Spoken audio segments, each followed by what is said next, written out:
Hello friends, this is SV. Welcome to Adagam Manch. We are present here with another new and important session. Friends, इस session में हम जो करने वाले हैं वो रहेगा CDP महामैराथन। CDP महामैराथन ये कि आज लास्ट दिन है क्योंकि कल सीटेट एग्ज़ाम होने वाला है, तो इससे पहले हम CDP से संबंधित यानी कि मनोविज्ञान से संबंधित ऐसे क्वेश्चन डिस्कस करने वाले हैं जो कि बहुत ही महत्वपूर्ण हैं और लगभग हर एग्ज़ाम में पूछे जाते हैं। तो आइए शुरू करते हैं ये इम्पोर्टेंट सीरीज़।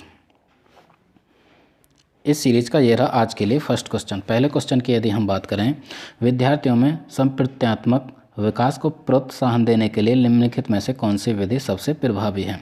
यदि हम स्टूडेंट्स में उनके संप्रत्यात्मक विकास को डेवलप करना चाहते हैं तो सबसे इम्पोर्टेंट क्या रहेगा? विद्यार्थियों को बहुत से उदाहरण देना और उन्हें तर्क शक्ति का प्रयोग करने के लिए प्रोत्साहित करना। तो फर्स्ट का पहला ऑप्शन बिल्कुल करेक्ट रहेगा। यदि और तीन ऑप्शन की बात करें तो वो सभी हट जाते हैं। फ्रेंड्स, यहाँ पे क्योंकि ये लास्ट टाइम अंतिम दिन अंतिम वार की हम बात कर रहे हैं, इसलिए हम ज़्यादा ऑप्शंस को डिस्कस नहीं करेंगे, सिर्फ आपको आंसर पे फोकस करने की कोशिश करेंगे। इसलिए क्वेश्चन नंबर फर्स्ट का फर्स्ट ऑप्शन होता है। चलते हैं नेक्स्ट क्वेश्चन नंबर टू। प्राथमिक विद्यालय के बच्चे उस वातावरण में सबसे प्रभावी ढंग से सीखते हैं। जो प्राइमरी लेवल के बच्चे होते हैं वो किस वातावरण में सबसे प्रभावी ढंग से सीखेंगे? तो फ्रेंड्स, यहाँ पे ऑप्शन को आप देखिए, रीड करें और समझने की कोशिश करें, ठीक है। तो यहाँ पे जो करेक्ट ऑप्शन रहेगा ऑप्शन नंबर थर्ड, यानी कि जहाँ उनकी संवेगात्मक आवश्यकताओं की पूर्ति होगी और वे अनुभव करके सीखेंगे, वहाँ पर ऐसे वातावरण में प्राइमरी लेवल पर बच्चे बहुत अच्छी तरीके से सीखेंगे, ठीक है। तो इसके साथ चलते हैं अब हम नेक्स्ट क्वेश्चन नंबर 3। ये रहा क्वेश्चन नंबर 3। एक बच्चा खिड़की के सामने से एक कौवे को उड़ता हुआ देखता है, ठीक है। एक कोई बच्चा है, वो अपनी खिड़की से उसने एक कौवे को उड़ते हुए देखा और उसने पुकारा, यानी कि उसने एक पक्षी इस तरह से कहा। इससे बच्चे के विचार के बारे में क्या पता चलता है? बच्चा इस बारे में, यदि बच्चा ऐसा बोलता है तो इसके बारे में क्या पता चलता है? बच्चे की स्मृतियाँ पहले से ही भंडारित होती हैं, या फिर बच्चे में पक्षी का प्रत्यय विकसित हो चुका है, या फिर बच्चे ने अपने अनुभव बताने के लिए भाषा के कुछ उपकरणों को विकसित कर लिया है। तो फ्रेंड्स, यहाँ पे दो चीज़ें यानी कि बी और सी बिल्कुल करेक्ट रहेंगी। तो यहाँ पे ऑप्शन हमारा हो जाएगा बी और सी किस में है? ऑप्शन नंबर 4 बिल्कुल करेक्ट, क्योंकि बच्चे ने पक्षी का जो प्रत्यय है उसे विकसित हो चुका है, ठीक है, बच्चे के मस्तिष्क में। और दूसरी यदि हम बात करें तो मतलब अपने अनुभव के आधार पर उसने कुछ चीज़ें सीख ली हैं। तो बी और सी बिल्कुल करेक्ट रहेगा। यदि फर्स्ट की बात करें, the child has previously stored memories, यानी कि प्रारंभिक मेमोरी है, नहीं, पहले से बच्चे की मेमोरी में कौवा यानी कि एक पक्षी जैसी कोई भी आत्मसातीकरण उसका नहीं हुआ है, तो इसलिए ऑप्शन नंबर 4 बिल्कुल करेक्ट रहेगा। अब हम चलते हैं क्वेश्चन नंबर 4। ये रहा क्वेश्चन नंबर 4। कोई शिक्षिका अपने विद्यार्थियों को क्या कहे कि उन्हें भीतरी प्रेरणा के साथ कार्य करने के लिए प्रोत्साहित किया जा सके? यानी कि एक टीचर क्या करें कि बच्चे को, अपने स्टूडेंट्स को वो आंतरिक प्रेरणा के लिए अभिप्रेरित कर सकें, जिसे हम इंट्रांजिक मोटिवेशन कहते हैं, उसके लिए प्रेरित कर सकें।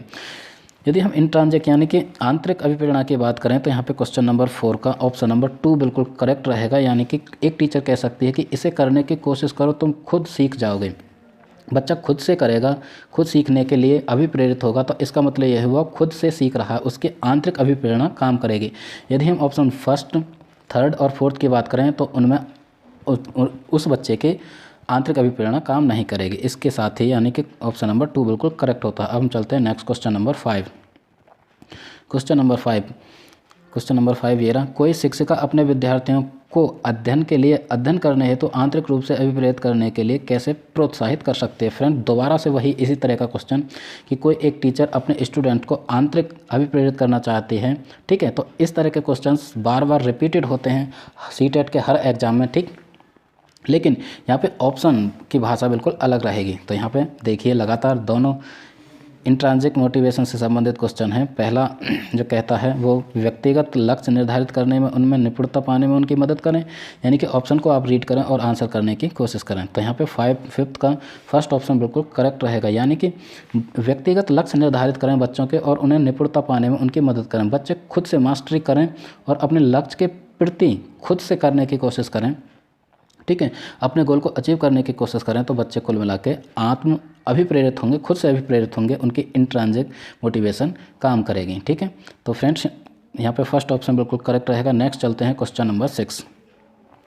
दोस्तों ये जो क्वेश्चन हम डिस्कस कर रहे हैं बहुत ही इंपॉर्टेंट और सिलेक्टिव क्वेश्चंस हैं, क्योंकि यहाँ पे प्रत्येक ऑप्शन को हम डिस्क्राइब नहीं करके चल रहे हैं, क्योंकि बहुत सारे क्वेश्चंस करने वाले हैं, इसलिए हम सिर्फ आंसर की तरफ फोकस कर रहे हैं। ये जो क्वेश्चन कल होने वाले एग्जाम में आपकी बहुत ज़्यादा हेल्प करेंगे। ठीक, तो क्वेश्चन नंबर 6, किसी प्रारंभिक कक्षा में प्रभावशाली शिक्षक का उद्देश्य विद्यार्थियों को अभिप्रेरित करना होगा।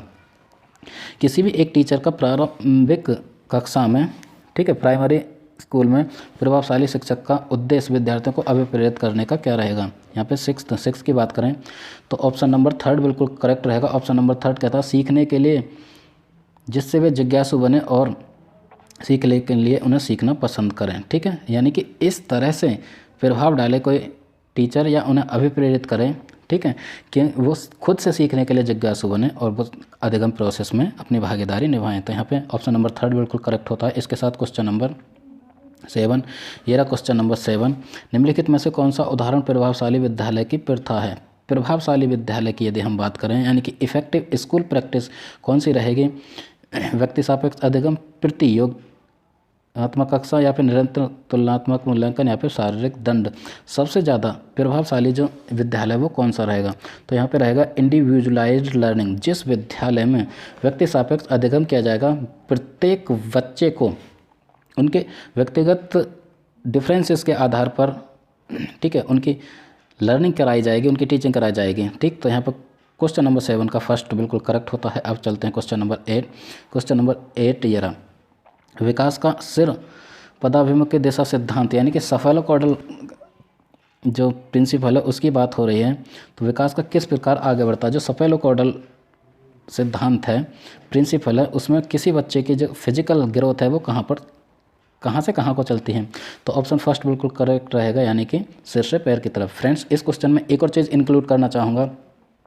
एक होता सफेलोकॉर्डल, दूसरा होता प्रॉक्सिमोडिस्टल। सफेलोकॉर्डल में सिर से पैर की तरफ चलता है किसी बच्चे का फिजिकल ग्रोथ, एंड प्रॉक्सिमोडिस्टल में जो चलता है वो चलता है सेंटर टू पेरिफेरी, यानी कि केंद्र से बाहर की तरफ। ठीक है, तो यहाँ पे फर्स्ट ऑप्शन बिल्कुल करेक्ट होता है। Question number 9।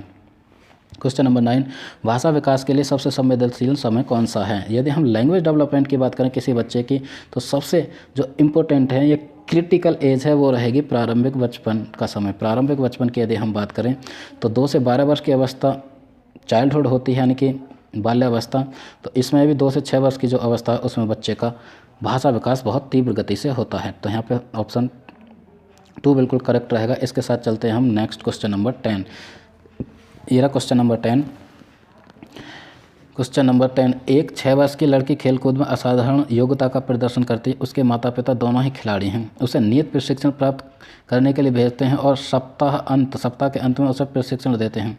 बहुत संभव है कि उसकी संतान निम्नलिखित दोनों के बीच पारस्परिक क्रिया का परिणाम होंगे। यानी कि 6 वर्ष की कोई भी एक बच्ची है, वो खेलकूद में बहुत ज़्यादा अच्छी है, उसके पेरेंट्स उसकी प्रशिक्षण में उसकी योग्यता देते हैं। तो किसका एक परिणाम हो सकता है, स्वास्थ्य और प्रशिक्षण का, अनुभव, अनुशासन और पौष्टिकता का। तो फ्रेंड्स, यानी कि उस बच्चे के आनुवंशिकता और पर्यावरण का ये एक परिणाम रहेगा, क्योंकि उसे इस तरह की आनुवंशिकता हेरिडिटी मिली है और पर्यावरण मिला है। क्लियर, तो यहाँ पे ऑप्शन नंबर 3 बिल्कुल करेक्ट रहेगा। इसके साथ चलते हैं क्वेश्चन नंबर 11। 11वां क्वेश्चन क्या कहता है, निम्नलिखित में से समाजीकरण के गौण वाहक हो सकते हैं। गौण वाहक मतलब सेकेंडरी एजेंसीज ऑफ सोशलाइजेशन। 2 तरह की एजेंसी होती हैं, ठीक है, यानी कि वाहक होते हैं, एक प्राइमरी और एक सेकेंडरी। तो सेकेंडरी कौन सा है, यहाँ पे सेकेंडरी जो रहेगा फ्रेंड्स वो रहेगा क्वेश्चन नंबर 11 की यदि हम बात करें तो ऑप्शन नंबर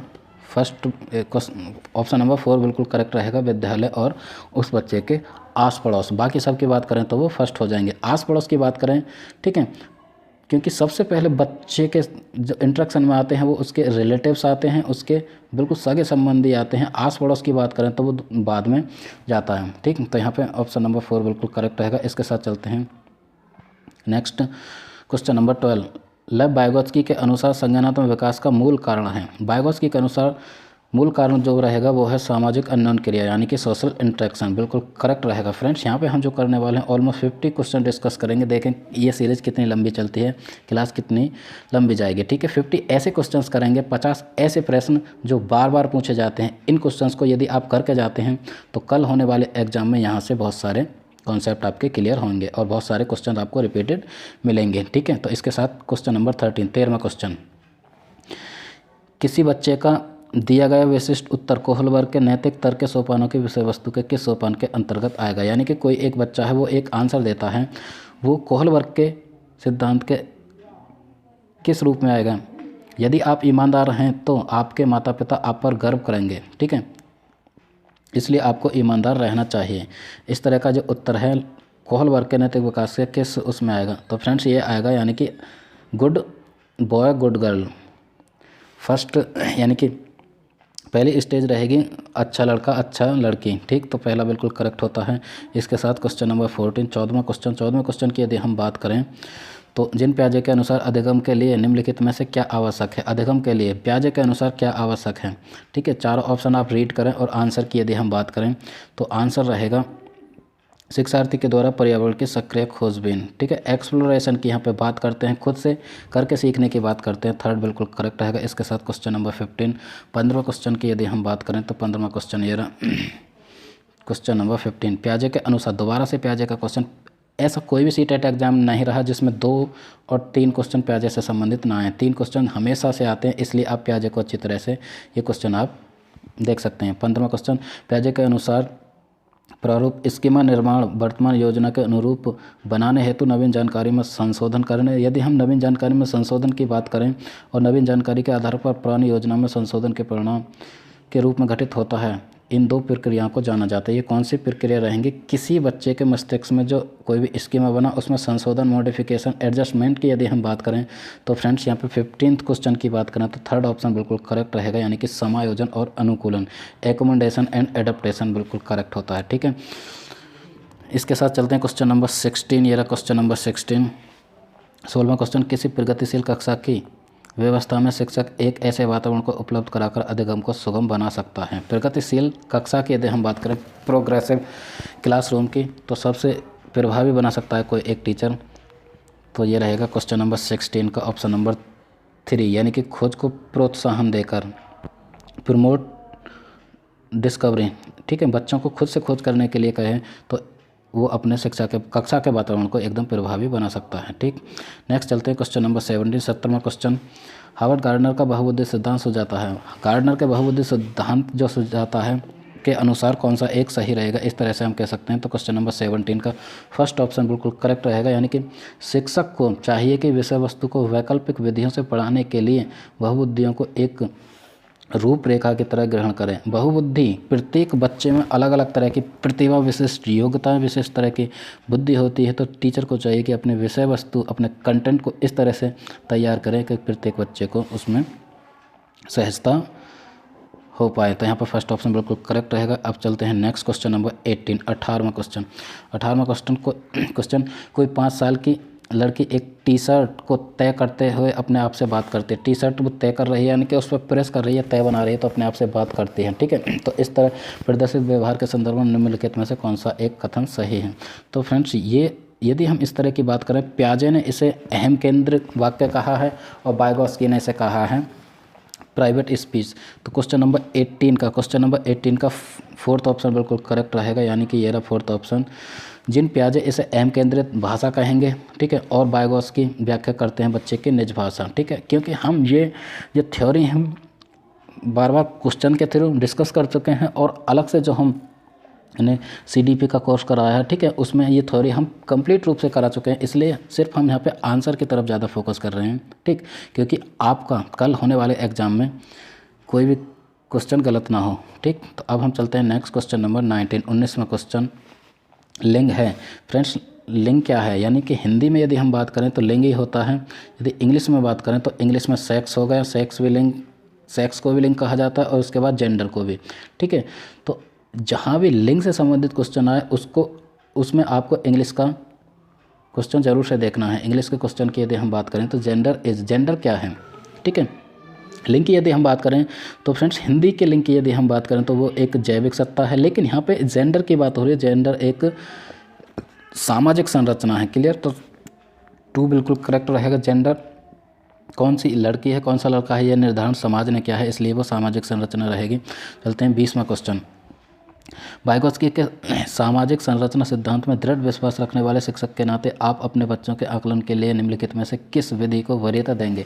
यदि आप वाइगोत्स्की की सोशियो कल्चरल डेवलपमेंट थ्योरी को पढ़ रहे हैं, उसके आधार पर किसको ज़्यादा वरीयता देंगे? तो क्वेश्चन नंबर 20 यानी कि 20वें क्वेश्चन की यदि हम बात करें तो तीसरा ऑप्शन यानी कि सहयोगी प्रोजेक्ट की, कोलैबोरेटिव प्रोजेक्ट की बात करेंगे, क्योंकि ये सोशल इंटरेक्शन पर ज़्यादा जोड़ देते हैं। इसके साथ हम चलते हैं 21वां क्वेश्चन। 21वें क्वेश्चन की बात करें, अपनी कक्षा की व्यक्तिक विभिन्नताओं से निपटने के लिए शिक्षक को क्या चाहिए?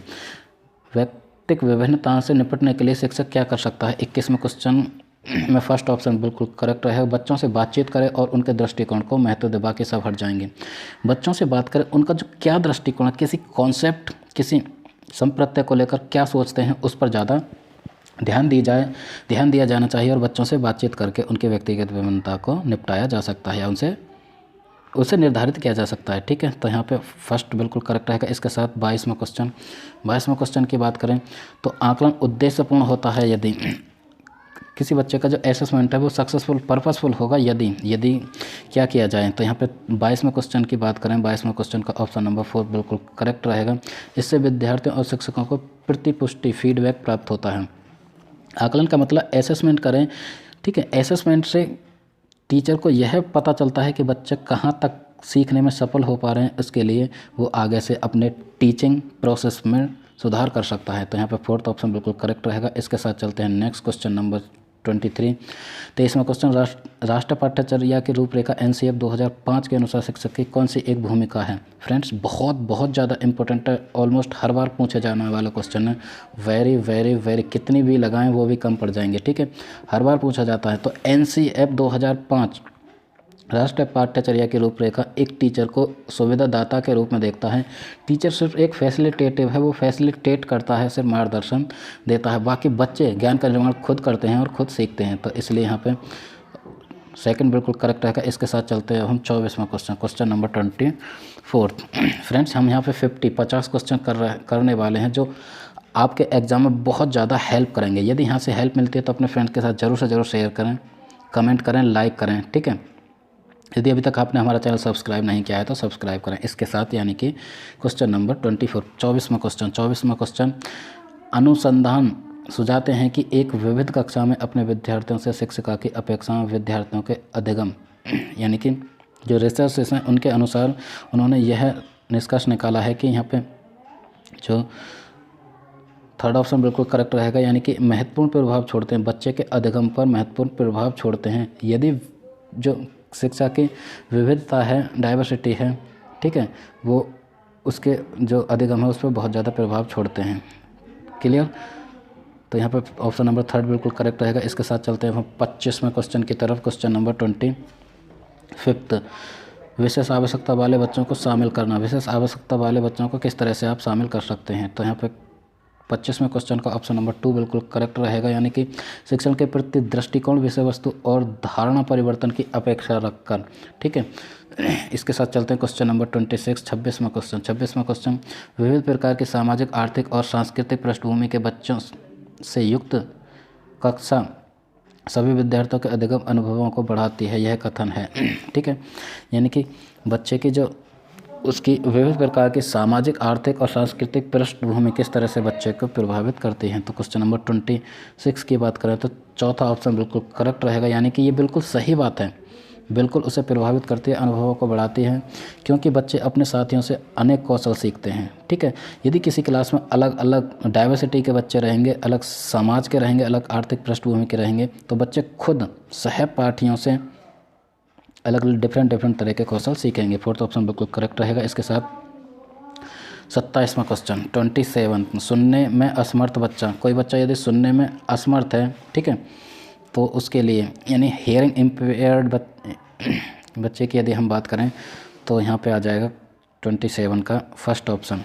नियमित विद्यालय में बहुत अच्छा कर सकता है यदि उसे उपयुक्त सुविधा प्राप्त की जाए। ठीक है, तो उसको रेगुलर स्कूल में ही भेजा जाना चाहिए, लेकिन थोड़ी सी वहाँ पे सुविधा उसे एडवांस मिल जाए तो बहुत अच्छा कर सकता है। उसे किसी तरह से अलग विद्यालय में डालने की कोई ज़रूरत नहीं है। ठीक, इसके बाद 28वां क्वेश्चन की बात करें, निम्नलिखित में से कौन सी विशेषता प्रतिभावान विद्यार्थी की है, यानी कि गिफ्टेड लर्नर की यहाँ पे कैरेक्टरिस्टिक की बात हो रही है तो 28वें क्वेश्चन की बात करें तो ऑप्शन 4 बिल्कुल करेक्ट रहेगा।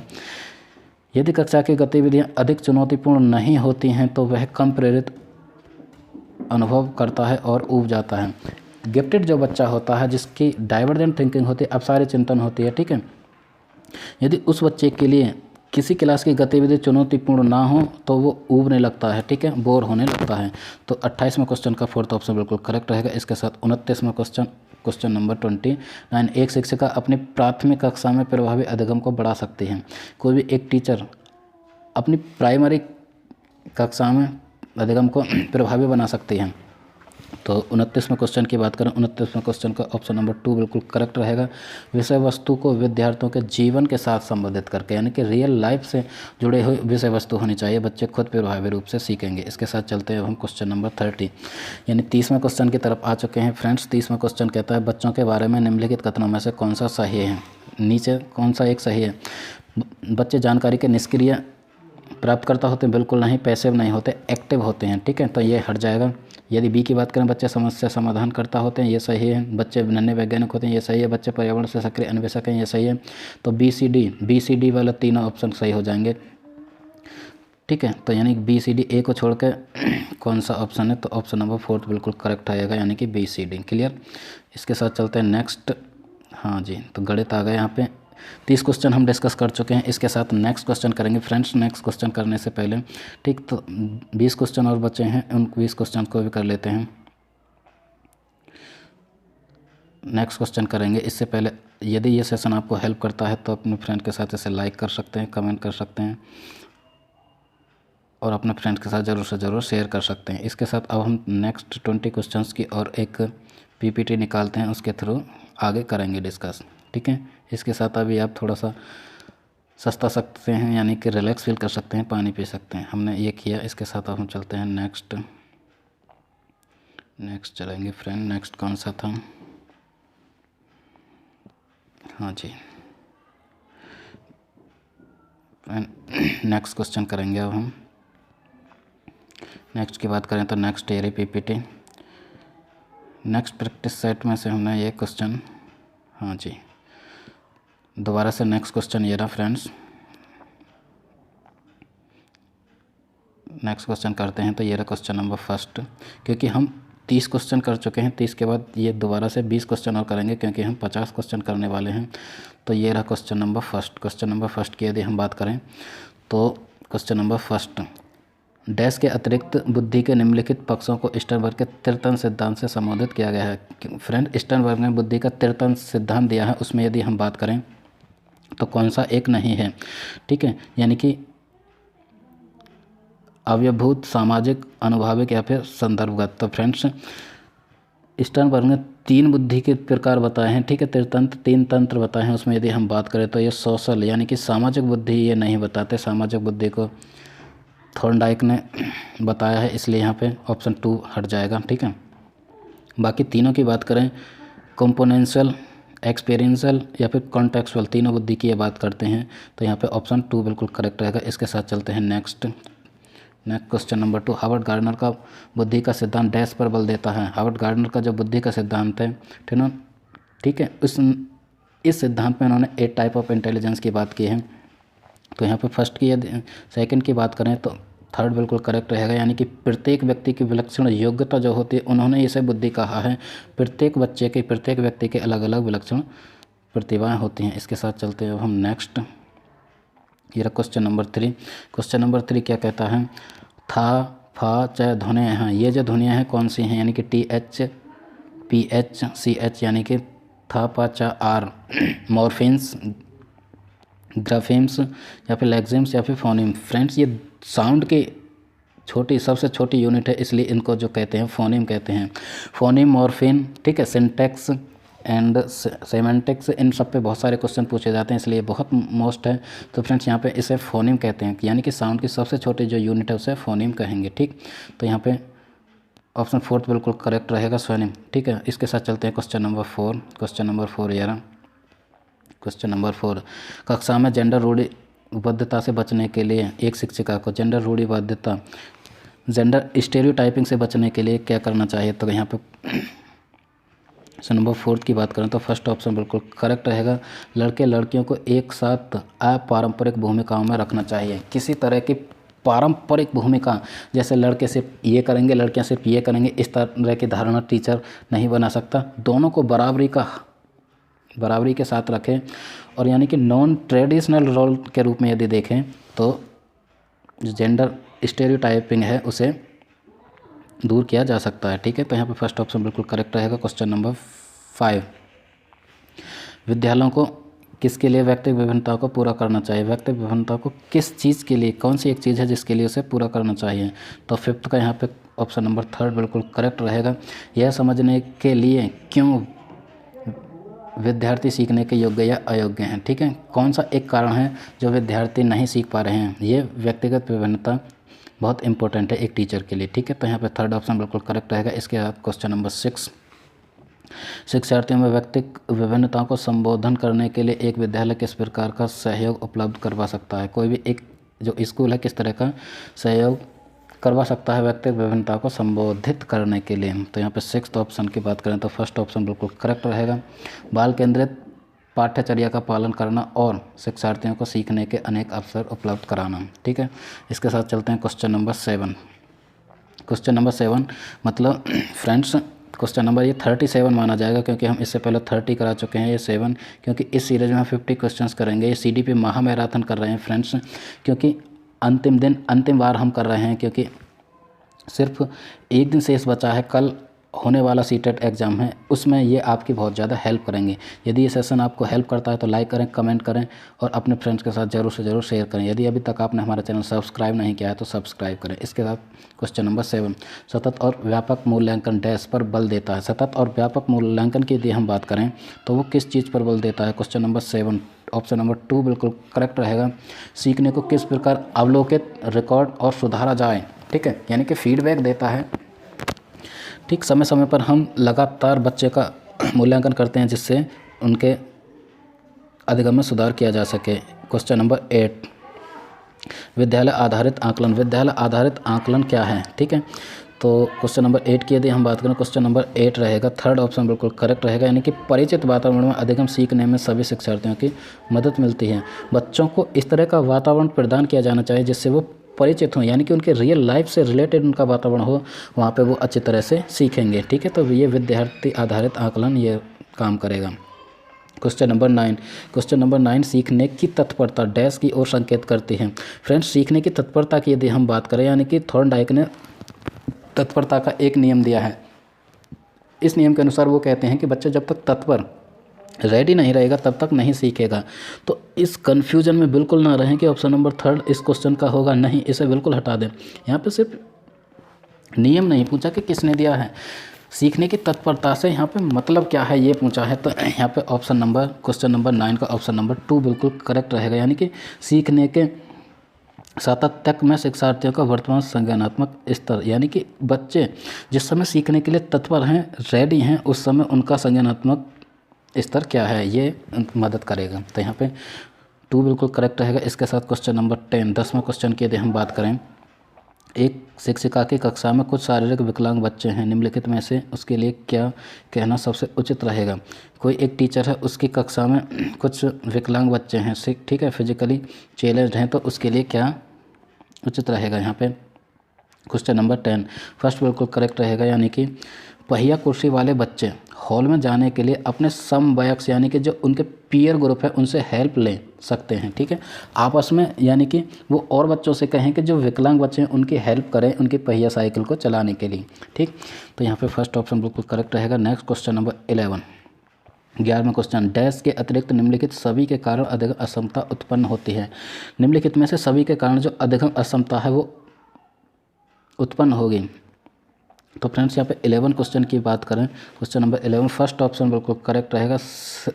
सेवरल डिसफंक्शन को छोड़कर बाकी सभी के कारण, यानी कि संवेगात्मक विघ्न, व्यवहारगत विघ्न या फिर सांस्कृतिक कारक, इन तीनों के कारण किसी बच्चे में लर्निंग डिसेबिलिटी हो सकती है। लेकिन इसकी बात करें तो ये पहले से ही एक विकार है सेवरल डिसफंक्शन, पहले से ही एक डिसफंक्शन का केस है, तो इससे कुछ नहीं होगा, इन बाकी सबसे होगा। ठीक, इसके साथ 12वां क्वेश्चन, क्वेश्चन नंबर 12, एक समावेशी विद्यालय एन इंक्लूसिव स्कूल, एक समावेशी विद्यालय की कौन सी एक विशेषता रहेगी? Question number 12। क्वेश्चन नंबर 12 का फर्स्ट ऑप्शन बिल्कुल करेक्ट रहेगा, यानी कि शिक्षार्थियों को समताओं की परवाह किए बिना सभी के अधिगम परिणामों को सुधारने के लिए प्रतिबद्धता। सबसे पहले समावेशी विद्यालय की, समावेशी स्कूल के लिए हम बात करें तो समावेशी का सीधा सीधा मतलब है कि सभी विद्यार्थियों को शिक्षा के साथ समावेश किया जाए, सभी को पढ़ने का अधिकार मिले। ठीक है, तो सिर्फ ये प्रतिबद्ध होना बिल्कुल करेक्ट रहेगा, 12वां क्वेश्चन का फर्स्ट ऑप्शन। इसके साथ चलते हैं 13वां question, question number 13, gifted students. Friends, gifted student पे बार बार क्वेश्चन पूछा जाता है, इसलिए हमने ये क्वेश्चन यहाँ पर सेलेक्ट किया है, बहुत इंपॉर्टेंट है, वेरी वेरी वेरी इंपॉर्टेंट। प्रतिभाशाली स्टूडेंट को, यानी कि उसको कौन सी एक विशेषता रहेगी या किस तरह से, ऑप्शन की तरफ देखते हैं। तो क्वेश्चन नंबर 13 का फर्स्ट ऑप्शन बिल्कुल करेक्ट रहेगा, ऐसे सहयोग की आवश्यकता होती है जो सामान्यतः विद्यालयों द्वारा उपलब्ध नहीं कराए जाते हैं। जो रेगुलर स्कूल होते हैं उनमें विशेषकर इस तरह की कोई फैसिलिटी अवेलेबल नहीं होती।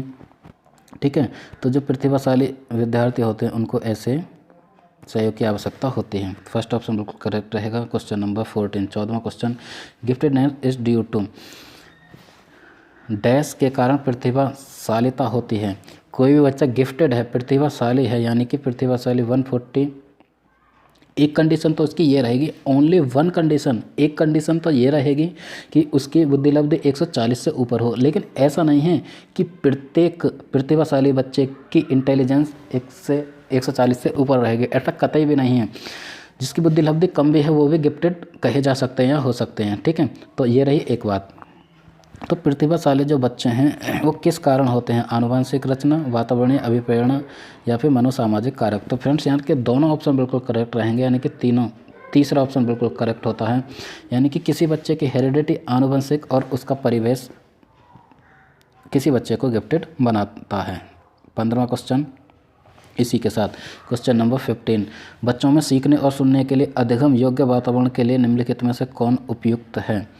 ठीक है, तो क्वेश्चन नंबर 15 को दोबारा से आप रीड करें, तब तक हम आंसर खोजने की कोशिश करते हैं। आंसर खोजने की मतलब पहला ऑप्शन, दूसरा ऑप्शन, तीसरा ऑप्शन या फिर चौथा ऑप्शन, कौन सा एक सही रहेगा। 15वें क्वेश्चन की बात करें तो फोर्थ ऑप्शन बिल्कुल करेक्ट रहेगा, यानी कि शिक्षार्थियों को कुछ यह छूट देना कि क्या सीखना है और कैसे सीखना है, बच्चे खुद से यह निश्चित करें। ठीक है, तो बच्चे के लिए इस तरह का वातावरण बन पाएगा, बच्चे एक्सप्लोर कर पाएंगे, खुद से ज्ञान का अर्जन कर पाएंगे। इसके बाद क्वेश्चन नंबर 16, गतिक कौशलों में अधिगम निर्योग्यता डैश कहलाते हैं। गतिक कौशलों की यहाँ पे बात हो रही है। ठीक है, यानी कि मोटर स्किल, जो लर्निंग डिसेबिलिटी है वो क्या कहलाती है? ऐसी लर्निंग डिसेबिलिटी जो मोटर स्किल में होती है वो क्या कहलाती है? तो वो जो कहलाती है क्वेश्चन नंबर 16, क्वेश्चन नंबर 16 का फर्स्ट ऑप्शन बिल्कुल करेक्ट रहेगा, यानी कि उसे कहते हैं डिस्प्रैक्सिया। बाकी और सभी की बात करें, डिसकैलकुलिया, डिसलेक्सिया या फिर डिसफेजिया, ये लर्निंग डिसेबिलिटी रहेंगे। ठीक है, लेकिन यहाँ पे बात रही मोटर स्किल कौशलों में जो गतिक कौशलों की अधिगम निर्योग्यता है वो रहेगी डिस्प्रैक्सिया। ठीक है, लर्निंग डिसेबिलिटी से हर बार 2 क्वेश्चन पूछे जाते हैं। ठीक, इसलिए क्वेश्चन हमने यहाँ पे एक सेलेक्ट किया। इसके बाद नेक्स्ट क्वेश्चन, अधिगम निर्योग्यता डैश। अधिगम निर्योग्यता एक स्थिर अवस्था है, तो यहाँ पर 2 ऑप्शन बिल्कुल करेक्ट रहेगा। एक चर अवस्था है, इज ए वेरिएबल स्टेट। अधिगम योग्यता कभी हो सकती है, उसके बाद कम भी हो सकती है यदि विशेष तौर पर उस पर ध्यान दिया जाए, तो इसलिए ये एक चर यानी कि एक वेरिएबल स्टेट है। ठीक, चलते हैं नेक्स्ट क्वेश्चन नंबर 18, 18वां क्वेश्चन। 18वां क्वेश्चन क्या कहता है? 18वां क्वेश्चन कहता है डैश के अतिरिक्त निम्नलिखित समस्या समाधान की प्रक्रिया के चरण। बहुत इंपॉर्टेंट क्वेश्चन, वेरी इंपॉर्टेंट। निम्नलिखित में से कौन से को छोड़कर बाकी सभी समस्या समाधान प्रक्रिया के चरण रहेंगे? तो यहाँ पे क्वेश्चन नंबर 18, क्वेश्चन नंबर 18 में फोर्थ बिल्कुल करेक्ट रहेगा, यानी कि परिणामों की आशा करना, यानी कि anticipate outcomes, anticipate outcomes. Fourth option बिल्कुल करेक्ट रहेगा। इस सब को छोड़कर जो समस्या समाधान की प्रक्रिया के चरण है वो रहेंगे समस्या की पहचान करना, समस्या का छोटे हिस्सों में बांटना या फिर संभावित युक्तियों को खोजना। ठीक है, तो ये सभी रहेंगे, लेकिन ऑप्शन फोर्थ बिल्कुल करेक्ट रहेगा, यानी कि ये एक चरण नहीं है। ठीक, इसके साथ चलते हैं नेक्स्ट क्वेश्चन नंबर 19, 19वां क्वेश्चन। एक शिक्षक को यानी कि एक शिक्षक को क्या करना चाहिए अपने स्टूडेंट्स के लिए, अपने विद्यालय के लिए या अपनी टीचिंग के लिए, अधिगम प्रोसेस के लिए। तो 19 की बात करें तो फर्स्ट ऑप्शन बिल्कुल करेक्ट होता है। बाकी सबको आप रीड करें और आंसर की तरफ अपना ध्यान केंद्रित करें। विद्यार्थियों द्वारा की गई त्रुटियों को एक भयंकर भूल के रूप में लेना चाहिए। ठीक है, प्रत्येक त्रुटि के लिए गंभीर टिप्पणी देनी चाहिए। यानी कि यदि स्टूडेंट्स विद्यार्थी त्रुटि करते हैं, ठीक है, तो उनको करने देना चाहिए, क्योंकि बच्चे जब तक त्रुटि नहीं करेंगे, गलती नहीं करेंगे, तब तक वो सीखेंगे नहीं। ठीक, बच्चे यदि सीखते हैं, गलती करते हैं तो उन्हें करने देना चाहिए, क्योंकि गलतियों से बच्चे सीखते हैं। बाकी सारे ऑप्शन हट जाएंगे। नेक्स्ट यानी कि 20th क्वेश्चन फ्रेंड्स, ये रहा 20वां क्वेश्चन। 20वां क्वेश्चन ये हम कह सकते हैं ये रहा 50th क्वेश्चन, 50वां क्वेश्चन। ठीक, 50वां क्वेश्चन की यदि हम बात करें तो सीमा परीक्षा में A+ ग्रेड प्राप्त करने के लिए अति इच्छुक है। सीमा नाम की कोई एक स्टूडेंट है, वो अपनी परीक्षा में उसने यह निश्चित कर लिया है कि मुझे A+ ग्रेड प्राप्त करना है। जब वह परीक्षा भवन में दाखिल होती है तथा परीक्षा प्रारंभ होती है, वह अत्यधिक नर्वस हो जाती है, उसके पांव ठंडे पड़ जाते हैं, वो बहुत ज़्यादा नर्वस हो जाती है, उसके पांव ठंडे पड़ जाते हैं, उसके हृदय की धड़कन बहुत तेज़ हो जाती है और वह उचित तरीके से उत्तर नहीं दे पाती। यानी कि वो किसी भी क्वेश्चन का जो उत्तर है, आंसर अच्छी तरह से नहीं कर पाती। तो इसका मुख्य कारण कौन सा है? ठीक है, तो इसका एक मुख्य कारण कौन सा हो सकता है फ्रेंड्स? यहाँ पे सारे ऑप्शन को पढ़िए। Option number A, option number 2, 3 या फिर ऑप्शन नंबर 4। तो यहाँ पे इस क्वेश्चन के हिसाब से 4th ऑप्शन बिल्कुल करेक्ट रहेगा। शायद वह अकस्मात संवेगात्मक आवेग का सामना नहीं कर पाती। फ्रेंड्स, दो चीज़ें होती हैं, यानी कि जब भी हम इमोशनल इंटेलिजेंस की बात करते हैं, संवेगात्मक बुद्धि, ठीक है, यानी कि हम संवेगों की बात करते हैं, इमोशनल बैलेंस की बात करते हैं, संवेगात्मक विकास की बात करते हैं, तो ऐसी एक प्रक्रिया, ऐसा एक प्रोसेस है क्योंकि बच्चे अचानक संवेगात्मक जो डिसबैलेंस हुआ है, क्योंकि वो कॉन्फिडेंस है, कितनी इंटेलिजेंस है, इस चीज़ की यहाँ पे बात नहीं हो रही, क्योंकि वो अपने संवेगों के साथ एक बैलेंस नहीं कर पाती, ठीक है, संतुलन नहीं बिठा पाती। कह सकते हैं कि उसकी संवेगात्मक बुद्धि, जो इमोशनल इंटेलिजेंस है, वो बहुत हद तक कमज़ोर हैं। ठीक है, अपने संवेगों पर कंट्रोल नहीं कर पाते, उसके संवेग उस पर हावी हो जाते हैं, क्योंकि पहले से उसने यह डिसाइड कर रखा है क्योंकि उसे A+ ग्रेड लाना है, इसलिए वो अपने संवेगों के साथ बैलेंस नहीं कर पाती, इसलिए उसके संवेग हावी हो जाते हैं। तो यहाँ पे अकस्मात संवेगात्मक आवेग का सामना नहीं कर सकती या नहीं कर पाती। ठीक है, तो ऑप्शन नंबर 4 बिल्कुल करेक्ट रहेगा, सारे ऑप्शन हट जाएंगे। क्लियर? तो फ्रेंड्स, ये यहाँ पे हमने CDP महामैराथन में हमने 50 क्वेश्चन डिस्कस किए। ये 50 क्वेश्चंस आपकी बहुत ज़्यादा हेल्प करने वाले हैं। यदि इन सारे क्वेश्चंस को आप लगा कर जाते हैं, ये सारे हमारा सेशन देख कर जाते हैं, अपने फ्रेंड्स के साथ शेयर करते हैं, तो आपको बहुत ज़्यादा हेल्प मिलेगी। ठीक है, तो ये 50 क्वेश्चंस इसी तरह के सारे कॉन्सेप्ट यहाँ पे हमने क्लियर किए हैं। बाकी और भी क्वेश्चंस करा सकते हैं, लेकिन ये क्वेश्चंस आपके लिए एनफ है। यदि इन्हें आप कर जाते हैं तो आपको प्रत्येक कॉन्सेप्ट और क्वेश्चन में आपको हेल्प मिलेगी। ठीक है, तो हमारे सेशन को लाइक करें, कमेंट करें और अपने फ्रेंड के साथ शेयर करें। यदि अभी तक आपने हमारा चैनल सब्सक्राइब नहीं किया है तो सब्सक्राइब करें। इसके साथ best of luck for your exam. कल होने वाले CTET एग्ज़ाम के लिए आप सभी के लिए पहले से शुभकामनाएं। आप अच्छा करें, ठीक है, क्योंकि अभी तक आपने जो सीखा, किसी तरह का आप भी बिल्कुल संवेगात्मक आवेग का सामना करने के लिए, मतलब भयंकर रूप से डर ना जाएं, आप भी अपने संवेगों के साथ बैलेंस करके चलें। एग्ज़ाम में क्या होगा क्या नहीं होगा वो बात की बात है, ठीक है, लेकिन आपने जो सीखा है, जितने क्वेश्चंस करे हैं, उससे जाके आप करें। लास्ट में आप सभी के लिए बेस्ट ऑफ लक आपके एग्ज़ाम के लिए। इसके साथ मैं SP आपसे विदा लेता हूँ। नमस्कार।